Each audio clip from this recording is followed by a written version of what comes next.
Hey guys, I hope you're all doing well despite the constraints this global pandemic puts on our social lives. It feels like so long ago that we started this whole thing with social distancing and having to actually wash our hands.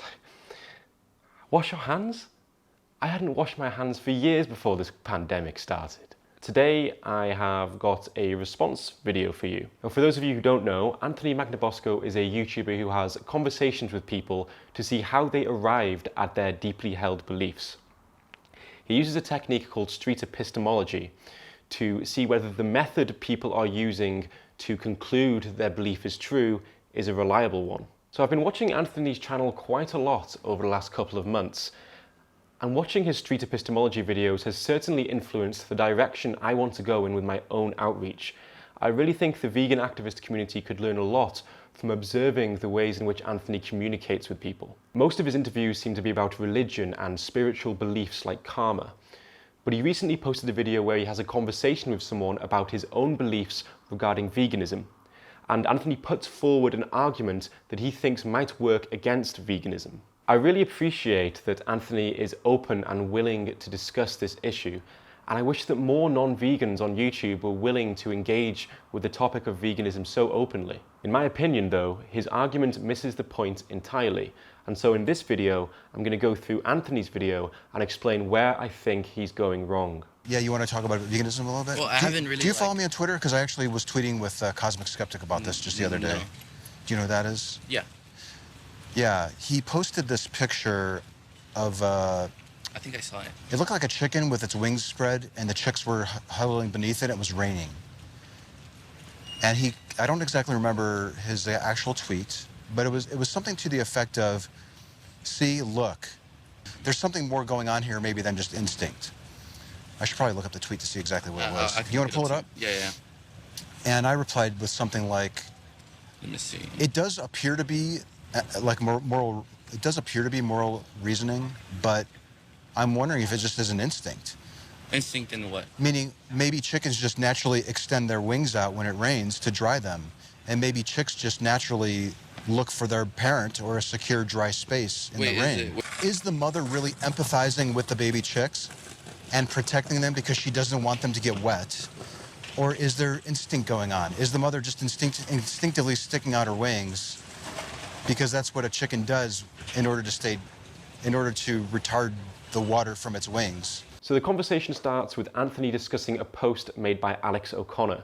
So Alex shared an image of chicks taking cover from the rain underneath their mother's wings, and he added the comment, "A reminder that your lunch enjoys being warm and dry." Unfortunately, Anthony seems to miss the point that Alex is making and jumps straight to the question of whether the chicken is raising her wings out of moral concern for her offspring, or whether she's doing it out of instinct or for some other reason. Now, of course, the point Alex was making wasn't, look, this chicken has moral concern for her offspring and therefore we shouldn't torture and kill chickens. Rather, the point was, look, these chickens want to be warm and dry. They care about their well-being. They can experience pleasant things and unpleasant things, and they desire to avoid the unpleasant things. It seems that Anthony seems to be focused on the motivation of the mother and whether moral reasoning is behind her motivation, whereas Alex seems to be focused on the motivation of the chicks to avoid unpleasant experiences. When I talked to Alex about eating meat, I think I said, I can't think of a good justification to eat it, other than maybe it tastes good, or perhaps I get nutrients from it. That might be a good one. Like maybe my brain and my body won't function properly if I don't eat meat. But I don't know that that's the case. But if it is the case, that would be a reason that I'd point to. I'd be like, listen, I would die if I didn't eat it. If it were the case that you required the consumption of animal products in order to survive, then regardless of what you should do, it seems unreasonable to expect someone not to. But luckily, this isn't the case. It's the position of the American Dietetic Association, the largest organization of nutrition experts in the world, that a well-planned vegan diet is healthy for all stages of life. This includes infants, adolescents, pregnancy, and for athletes. They go on to state that the results of an evidence-based review show that a vegetarian diet is associated with lower risk of death from ischemic heart disease. Vegetarians also appear to have lower low-density lipoprotein cholesterol levels, lower blood pressure, and lower rates of hypertension and type 2 diabetes than non-vegetarians. Furthermore, vegetarians tend to have a lower body mass index and lower overall cancer rates. Features of a vegetarian diet that may reduce the risk of chronic disease include lower intakes of saturated fat and cholesterol and higher intakes of fruits, vegetables, whole grains, nuts, soy products. You can buy soy boy jumpers at animalrights.com, fiber and phytochemicals. Now the review doesn't mention this, but apparently wearing soy boy merchandise reduces your risk of heart disease by 15-20%, give or take. It's not an exact science at this point. Not only would you be able to survive on a vegan diet, but it seems that it may benefit you by improving your health. Now, does this mean that karma exists? No, it doesn't. But it does mean that consuming animal products is about as necessary as the Bible that hotel staff put in the drawer next to my bed. And by that I mean, it's really not necessary. Like, seriously. I mean, can I not just replace the Bible with an extra chocolate mint on my pillow? Or an extra pillow? Or some other book, maybe? I mean, like, stop forcing your beliefs down my throat. Only I'm allowed to force my beliefs down your throat. Anthony briefly mentioned taste pleasure as a potential justification. And of course, sensory pleasure is a poor justification for causing suffering. And Anthony would not accept this reasoning if it was in a context that led to human suffering, such as child abuse. He may even find it to be a terrible justification in some non-human contexts too. I mean, how would we feel if someone attempted to justify dogfighting by saying watching dogs rip each other apart gives them pleasure? In other words, if doing something gives you pleasure, that doesn't necessarily make it moral. I came up with a hypothesis that I think might might justify it for people. And that is, I think, here's my hypothesis. If an animal can morally reason, we shouldn't eat them. We shouldn't? We should not eat morally reasoning animals. If I'm understanding what Anthony is saying correctly, I think there's a hypothetical we can use to show that the ability to morally reason is not the appropriate trait to determine whether a being has moral value. If we have two sentient beings who are identical in every respect other than their ability to morally reason, both share the capacity to suffer. Let's further assume that both these beings are experiencing the same amount of intense pain. Both animal A and animal B are screaming in pain. Now, animal A has the ability to empathize with other sentient beings, whereas animal B cannot understand the perspective of others. Remember that the suffering is equal here. Would we say we should help animal A but not animal B? The ability to morally reason is not relevant to the suffering they are experiencing. What's bad is the suffering, and the suffering is equal. And so there's no reason to say that the suffering in animal A is bad and should be prevented, while the suffering in animal B doesn't matter and doesn't need to be avoided. Therefore, it seems to me that the ability to morally reason just doesn't seem relevant to the question of whether we should harm them. Now, if the ability to morally reason is what determines a being's moral worth, this would mean that it's ethical for certain intellectually disabled adults to be killed and turned into burgers. Now, Anthony anticipates this objection and goes on to say, okay, so there are some humans that can't morally reason because they're mentally handicapped or they're in a coma or something. But if you're an animal that's a part of a species that has the ability to morally reason, they're off the table. So if he's pushed on the argument that it's ethical to kill beings who can't morally reason, he then falls back on species normality. He argues that if a being doesn't belong to a species that can't morally reason, and they lack that ability themselves, then it's ethical to kill them. Now, if Anthony wants to hold this position consistently, he would have to say that if we take the mind of an intellectually disabled person who can't morally reason and put them into the body of a species who can't morally reason, then it would be ethical to slit their throat. I'm going to say that again, just so it sinks in. If the mind of an intellectually disabled person is transferred into a certain body, it is ethical to kill them. In this hypothetical, the only thing that's changed is the body that the intellectually disabled person is in. He still has the same memories, desires, and cognitive ability. How can it be the case that what determines whether it's ethical to stab someone is simply which body they're in? It seems to me that this isn't a very reasonable way to determine which beings should be spared from factory farming and throat slitting. Why is it that you chose moral reasoning Okay, that's a great question. That's good. What made you choose that and not other traits, if that makes sense? That's a great question. And I'm going to be completely honest. I think I may have chosen it because I think it's hard to defend against and it will allow me to keep eating meat. As someone who's a fan of Anthony, I find this reasoning disappointing and honestly quite ironic. The reason he's choosing the ability to morally reason as the trait isn't because he's got a reasonable argument as to why beings who lack this ability don't deserve moral value. Instead, he's choosing this trait because he thinks it's hard to argue against and will allow him to continue eating meat. It seems to me that Anthony is working backwards from his conclusion to try and justify something he wants to continue doing. Now imagine if you were talking to someone who believed in God and you were to ask them why they're using the argument that they're using. And they replied to you with, well, I'm using this argument because it's hard to argue against and I think it will allow me to continue doing something I enjoy.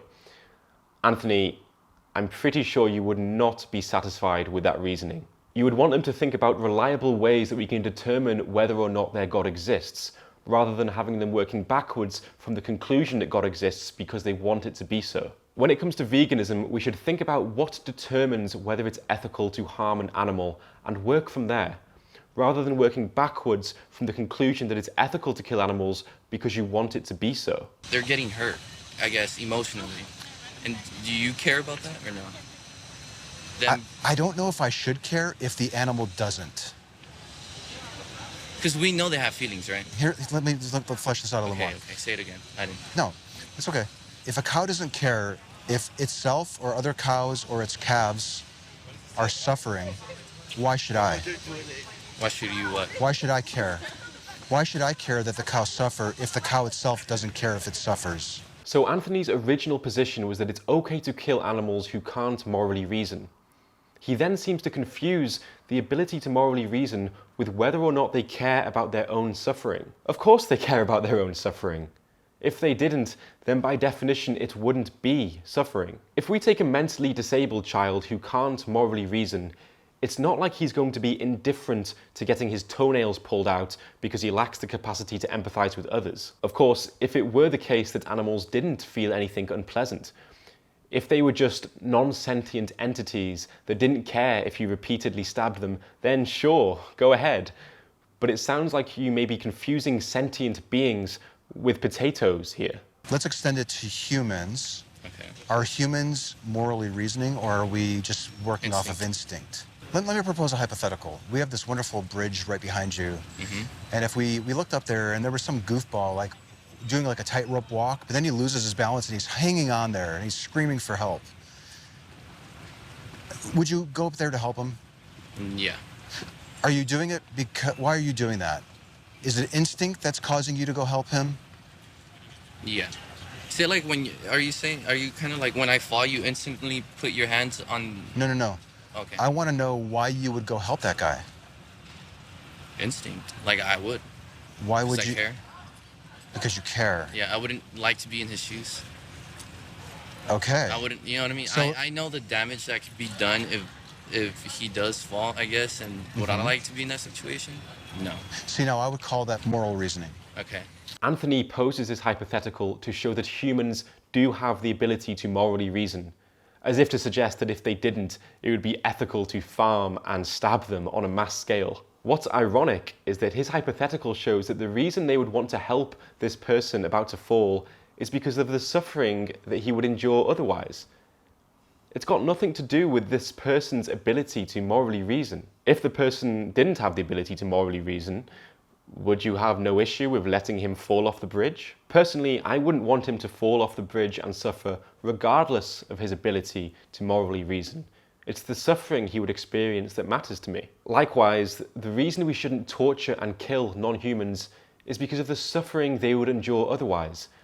It is the suffering that is intrinsically bad, and this suffering would still be bad for them even if they lack the ability to morally reason. As Jeremy Bentham said, the question is not can they reason, nor can they talk, but can they suffer? Now I have to say that at several points in Anthony's video, he acknowledges that he could be wrong about this and his reasoning could be flawed. And that really is great to see. I really wish that more YouTubers and more public intellectuals were open about being wrong. I mean, let's remember that our human brains are extremely limited and flawed, and each and every person you know, regardless of how intelligent they seem, regardless of how famous they are, they will be wrong about a lot of things. And so it's really good to see someone being open about the fact that they may be wrong on a subject. I think a lot of us are very overconfident in the views that we have. So for what it's worth, I have faith in you, Anthony, and I'm really looking forward to seeing how your views on veganism evolve over time. The takeaway for this video is that the capacity to suffer is what matters when determining whether a being deserves moral consideration, and not their ability for moral reasoning, which doesn't take away from the pain inflicted by a knife or the frustration from living in a cage your entire life. Anthony's ability in moral reasoning seems to be lacking, but, and here's the important part, I still shouldn't try to slit his throat. As always, thank you for watching this video, and a huge thank you to my Patreon team, especially the top tier patrons. Without you guys, what I'm doing would not be possible. And if you're someone who's not currently on my Patreon team, but you find my content valuable, then please do consider supporting me. It really does help. And I have some funding perks that you may enjoy, such as early access to videos.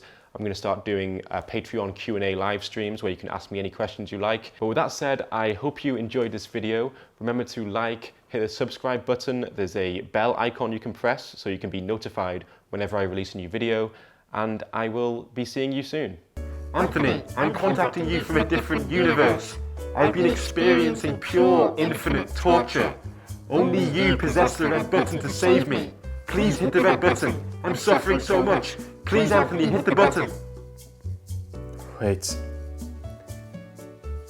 Do you and your species have the ability to morally reason? Because if not, I don't think I should press the button. No, my species lacks the ability to empathize with others. We're just born that way. But please, I'm suffering so much. Please hit that button. No. Not if you can't morally reason. Why the f*** is that relevant? It's not technically relevant. I just think that it's hard to argue against. No!